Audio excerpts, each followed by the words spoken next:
Il est 8h32, vous êtes bien sur RMC et BFM TV. Bonjour Mathilde Panot. Bonjour. Vous êtes la présidente du groupe La France Insoumise à l'Assemblée nationale. Vous êtes vous-même députée LFI du Val-de-Marne. François Bayrou tiendra une conférence de presse tout à l'heure à 16h pour défendre son budget. Vous en attendez quelque chose ?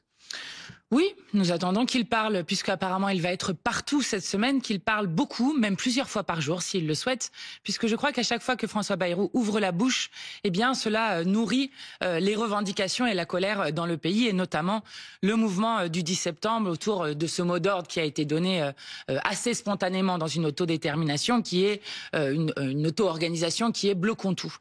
Donc qu'il parle le plus possible. Hier, je voyais dans une interview, par exemple, qu'il disait que c'était comme dans Astérix et Obélix Mission Cléopâtre, en colère, ce qui est extrêmement méprisant. Mais surtout, je crois ça même à votre endroit, c'est-à-dire à l'endroit des politiques. Il disait les politiques ne savent dire qu'une chose, comme dans Astérix. En colère, en colère. Pas content, mais je vais vous dire, je crois qu'il a choisi une mauvaise scène. Parce que dans Astérix et Obélix, ce sont les esclaves qui, à force d'être fouettés, décident de tout bloquer pour obtenir des revendications. Et d'ailleurs, ils les obtiennent. Donc vous appelez évidemment à ce mouvement du 10 septembre, on va y revenir. Mais avant ça, il y a donc les déclarations de François Bayrou tout à l'heure. Et puis, il y a la rencontre à l'invitation de la ministre des Affaires sociales, Catherine Vautrin, qui veut recevoir tous les présidents des groupes parlementaires. Vous êtes présidente du groupe LFI, Mathilde Panot. Est-ce que vous accepterez l'invitation? Est-ce que vous irez?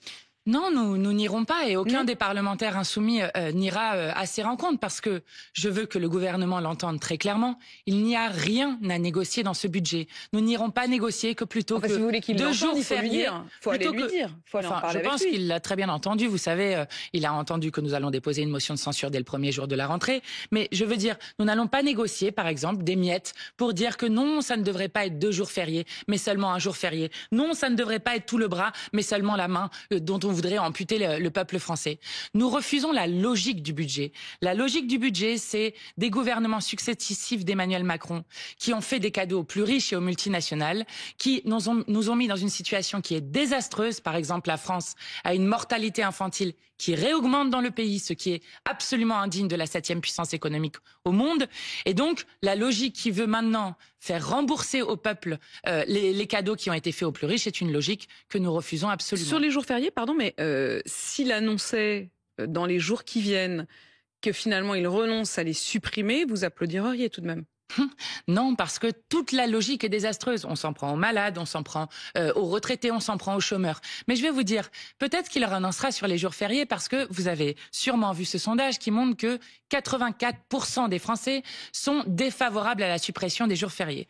Pour que tout le monde comprenne, c'est la suite de ce qui s'est fait avec la réforme des retraites. C'est-à-dire qu'après nous avoir volé 2 ans de vie, maintenant on veut nous voler 2 jours de travail qui seront non payés. Si on prend sur une carrière pour quelqu'un, c'est 86 jours de travail non payé, c'est-à-dire un trimestre non payé qui doit être fait par les gens. Quand vous dites on nous a pris 2 ans de vie, ça veut dire quoi? C'est-à-dire que pour vous, le travail, c'est la mort?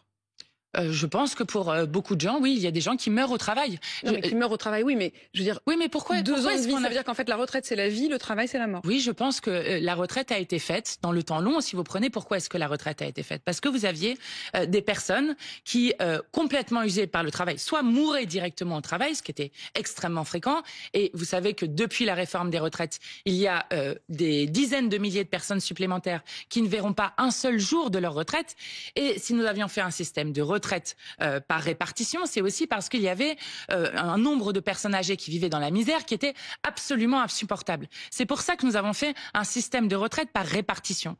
Et donc, lorsque l'on force les gens à travailler plus longtemps, non seulement vous avez un problème pour faire rentrer les jeunes dans le marché du travail juste après, mais oui, vous augmentez les risques d'accidents, d'invalidité, vous augmentez les risques de mort au travail, et vous savez que la France est malheureusement la championne d'Europe du nombre de morts au travail. Mathilde Panot, vous l'avez dit, vous dites non à l'invitation de Catherine Vautrin à rencontrer donc les patrons, les chefs des différents groupes parlementaires.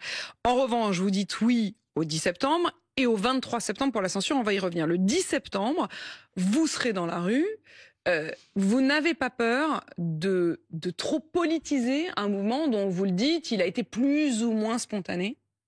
Non, nous n'avons pas peur, puisque nous avons dit que nous nous mettons au service de ce mouvement. Vous savez, mais vous vous souvenez d'avoir été parfois chassé vous, élus, pas vous personnellement, mais les uns et les autres, des ronds-points des Gilets jaunes. Moi, je me rappelle que le 17 novembre 2018, justement pour les Gilets jaunes, nous avions appelé à cette manifestation nationale. Je le dis parce que j'entends que comme nous aurions raté le coche des Gilets jaunes, alors nous reprendrions dès le début pour le 10 septembre. Vous avez raté le coche des Gilets jaunes, c'est que les nous Gilets avons jaunes appelé n'ont pas dès le voulu de vous. début. Ah bah si, on a défilé avec eux.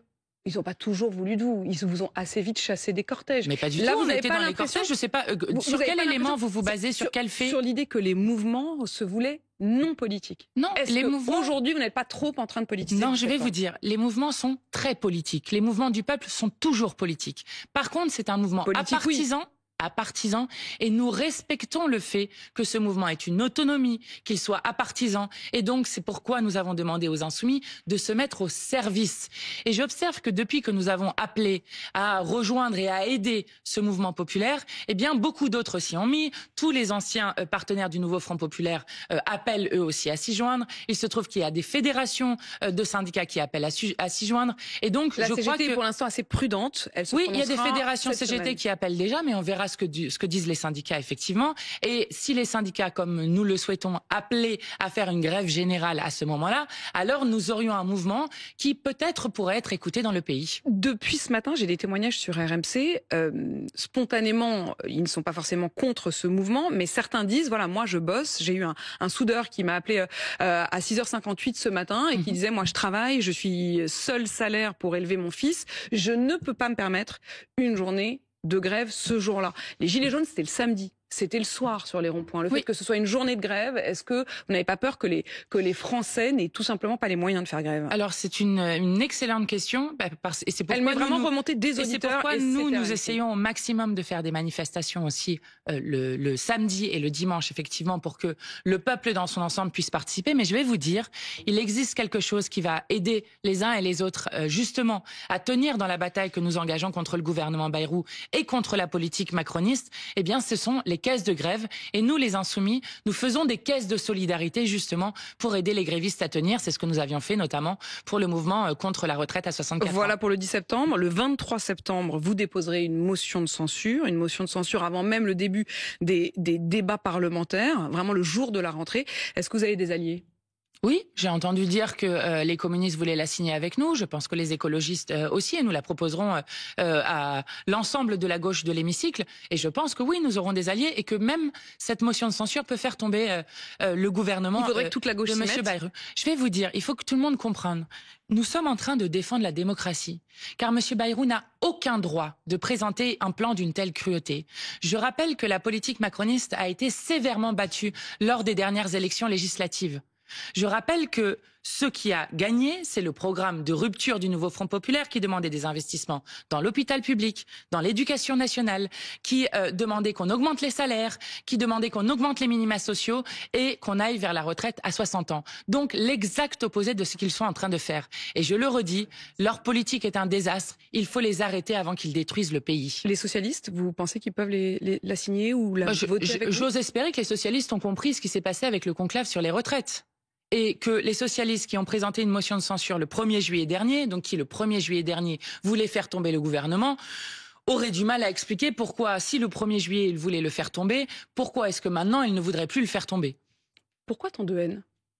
Tant de haine contre qui? Je voudrais que vous écoutiez vos militants ce week-end. Écoutez ça.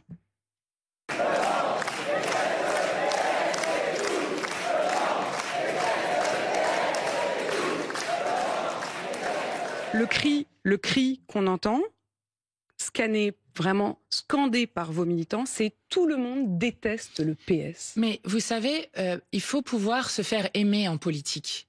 Et vous pensez que c'est comme ça qu'ils vont vous aimer, les socialistes ? Non, mais je vais vous expliquer. Vous ne m'avez jamais entendu dire tout le monde déteste le PS. Mais je vais vous dire, il faut savoir se faire aimer en politique.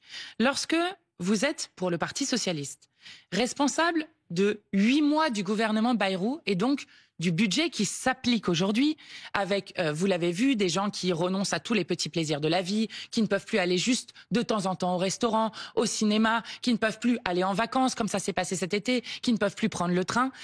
Eh bien, ceux qui ont refusé par 6 fois de censurer ce gouvernement, c'est le Parti socialiste. Et donc oui, j'admets qu'il y a une colère de la part de militants insoumis, comme de gens du pays. Vous ne condamnez pas ce slogan? Je ne le dirai jamais. Mais je veux que vous compreniez. Vous n'avez pas demandé mais bien sûr à ce que que ça se calme? Mais bien sûr que non. Non.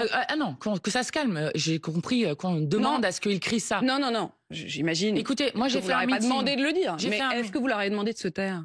Mais je ne sais même pas quand est-ce que c'était. J'ai fait un meeting hier. Vendredi soir. J'ai fait un meeting hier. Manuel Bompard est arrivé dans la salle. Il n'y avait pas un seul cri de cette sorte. Je vais vous dire. Quand je vous dis que par 6 fois, ils ont refusé de censurer le gouvernement Bayrou, ils sont responsables d'avoir laissé un gouvernement illégitime avec, je vais vous dire, pour la colère de gens. Par exemple, un ministre de l'Intérieur qui parle comme Pétain de français de papier, qui crie à bas le voile, qui parle des belles heures de la colonisation. Vous parlez de Bruno Retailleau ? Je parle de Bruno Retailleau, qui répand du racisme dans le pays. Et donc oui, il y a une colère. Aujourd'hui, la situation est la suivante. Depuis cet été, c'est le Rassemblement national, et seulement le Rassemblement national, qui est responsable du fait de maintenir François Bayrou. Je vais vous reposer quand même une dernière fois la question, Mathilde Panot. Vous ne regrettez pas ce genre de cri? Moi, je regrette que le Parti socialiste ne respecte pas son programme et sa parole lorsqu'il ne le fait pas.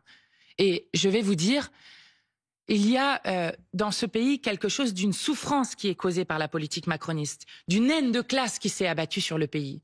Et vous ne pouvez pas demander toujours que ça s'exprime poliment, gentiment. Il y a une colère, y compris contre le Parti socialiste, d'avoir laissé un gouvernement. Je rappelle ça puisse s'exprimer, y compris parfois par une forme de violence, Mais écoutez, personne n'a agressé, évidemment, je n'accepterai jamais la violence physique. Personne n'a agressé des militants socialistes, des responsables socialistes. Je ne dis pas ça, mais il faut comprendre que, rappelez-vous, l'époque où le Parti socialiste ne pouvait même plus aller en manifestation. Il ne pouvait plus aller en manifestation. Ça vous est arrivé aussi.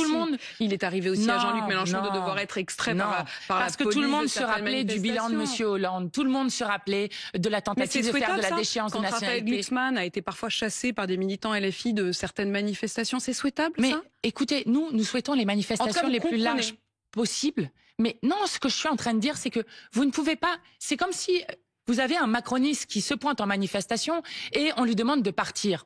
Vous comprenez que, à un moment, lorsque nous faisons des revendications et que vous avez des personnes qui viennent, que l'on considère qui sont adversaires des revendications à ce moment-là, vous comprenez que c'est compliqué pour les gens. Et vous comprenez que quand les gens se demandent comment ils vont remplir leur frigo, quand vous avez 1 personne sur 3 dans ce pays qui se prive régulièrement de repas pour pouvoir nourrir ses enfants, vous comprenez qu'il y a une colère et que cette colère, elle est légitime. Non seulement je la comprends, mais je l'entends sur l'antenne d'RMC. Je vous le disais tout à l'heure avec l'exemple de ce soudeur. Pour autant que votre ancien partenaire soit ainsi hué, voire même injurié, et que vous ne disiez pas que vous le regrettez, écoutez, ça me paraît toujours un peu étonnant. Est-ce que vous avez entendu Jean-Luc Mélenchon dire, il n'y a dans son discours, c'était vendredi aussi, il dit dans son discours, il n'y a jamais eu autant d'unité dans l'action qu'actuellement avec nos anciens partenaires du Nouveau Front Populaire. Tous appellent au 10 septembre. Et je pense que tous censureront le gouvernement. Et je le dis parce que c'est important. Pourquoi? Parce que lors de la première motion de censure que nous avons fait contre M. Bayrou pour dire M. Bayrou et son gouvernement sont illégitimes, ils n'ont pas respecté le résultat des urnes. Eh bien, que s'est-il passé? Le RN a dit, puisque le Parti socialiste ne vote pas la censure, nous ne la votons pas, parce qu'elle n'aboutira pas. Donc, ils se sont appuyés sur la non-censure du PS. Que la clé, aujourd'hui, elle est entre les mains du Parti socialiste. La clé, elle est entre l'ensemble des députés de l'Assemblée nationale et il faut une majorité pour pouvoir les faire partir, ce qu'au souhaite le pays. Ce week-end, Marine Tondelier, au moment des universités d'été des écologistes, a déclaré, je cite, « Tout le monde doit être bienvenu à la primaire que le Front populaire 2027 souhaite organiser de Raphaël Glucksmann à Jean-Luc Mélenchon ». De son côté, Raphaël Glucksmann, il a déclaré ceci: « On sait tous qu'il y aura 2 offres politiques en 2027 qui ne sont pas solubles l'une dans l'autre parce que nous n'avons pas la même vision de la France, de l'Europe, du monde et que nos approches de la démocratie dans le débat public comme du débat public sont opposées. » Est-ce que vous êtes plutôt du côté de Marine Tondelier à dire tout le monde est le bienvenu, de Raphaël Glucksmann à Jean-Luc Mélenchon, ou est-ce que vous faites le même constat que Raphaël Glucksmann? Je crois que Raphaël Glucksmann a au moins le mérite de la clarté. Et que nous l'avons dit, comme Raphaël Glucksmann d'ailleurs, nous n'irons jamais dans une primaire. Et je veux expliquer pourquoi. Nous n'irons pas dans une primaire parce que nous croyons que l'heure est à convaincre les gens, à aller chercher... Peut-être aussi parce que vous n'avez pas vraiment envie du vote. Vous nous l'avez dit d'ailleurs souvent, vous estimez que le vote, c'est pas l'alpha et l'oméga de la démocratie. Ce que voulait dire le vote n'est pas l'alpha et l'oméga de la démocratie, c'est que parfois nous prenons des décisions au consensus. Et que, par exemple, dans le groupe parlementaire, nous arrivons avec un avis, dans la discussion du groupe parlementaire et nous en ressortons avec un autre parce que nous avons été convaincus par les autres. Mais nous votons très régulièrement, ne vous inquiétez pas, et notamment après nos assemblées représentatives. Donc je disais, pourquoi nous ne voulons pas aller dans la primaire? Parce que nous croyons que la clé de l'élection se joue sur les questions de l'abstention. Et ce que nous avons montré en juillet dernier, c'est que lorsque les gens retournent massivement aux urnes, ceux qui ont été dégoûtés de la politique retournent massivement aux urnes, alors nous gagnons. C'est ce qui se passe un peu partout lorsqu'on observe, par exemple, l'élection de Zoran Mamdani à New York, qui va gagner la municipalité de New York. Effectivement, à la mairie de New York. Moi, je le dis, nous voulons prendre du temps pour aller convaincre sur le fait que nous pouvons tout changer dans ce pays, que nous avons la force et que nous sommes plus nombreux qu'eux. Mathilde Panot, Olivier Pérou. Olivier Pérou est journaliste au Monde et il s'est vu refuser l'accès à votre université d'été. Voilà ce qu'en dit Edoui Plenel, le fondateur de Mediapart que je voudrais citer ce matin. Jusqu'ici, seule l'extrême droite interdisait les journalistes qui lui déplaisaient. Que LFI fasse de même, piétinant la liberté de la presse et le droit de critique, contredit sa prétention à démocratiser la République et confirme son cours autoritaire. Alors déjà, Edoui Plenel devrait regarder ce qui s'est passé encore récemment. Par exemple, le seul meeting de campagne en 2022 qu'a fait Emmanuel Macron a refusé l'accréditation non pas à un journaliste, mais à l'ensemble d'une rédaction. C'était Reporter. Bon, ça c'est la première chose. La deuxième chose, moi vous estimez que c'est normal, donc vous prenez comme exemple ce qui s'est passé avec Emmanuel Macron. Je vais vous dire, je vais répondre très directement à la question que vous posez. Il existe un code de déontologie dans le journalisme. Le code de déontologie, c'est de s'appuyer sur des faits, de faire du contradictoire et de respecter les vies privées. Et je vais vous dire, lorsque vous avez un journaliste, nous avons dit à la rédaction du Monde qu'elle était bienvenue. Nous avons d'ailleurs accrédité un photo-reporter du Monde. Donc il n'y avait aucun problème à ce que le Monde puisse couvrir notre événement. Mais lorsque vous avez un journaliste qui nous compare à une secte, qui compare les insoumis à des animaux, et qui surtout expose nos familles et nos enfants, c'est non.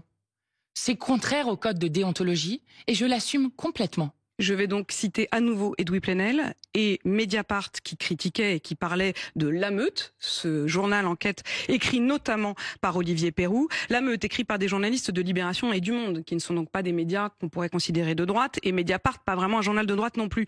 La Meute livre enquête sur le fonctionnement interne de la France insoumise, travail des journalistes du Monde et de Libération. Cette enquête vient d'apporter des éléments supplémentaires au tableau qui se dessine depuis plusieurs années, celui d'un mouvement dans lequel l'absence de démocratie a nourri la toute-puissance d'un chef et de sa compagne et qui exclut méthodiquement au fil des années les voix dissidentes. Je cite donc Mediapart.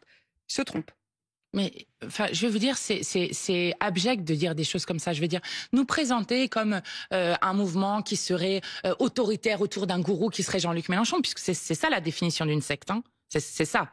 Lorsque vous avez ces mêmes journalistes qui ont écrit ce livre... Le culte du chef, dit-il. Lorsque ces mêmes journalistes qui ont écrit ce livre, La Meute, bon, déjà, dont l'imaginaire... Journaliste du Monde et de Libération. Explique que les insoumis sont des êtres qui ne réfléchissent pas.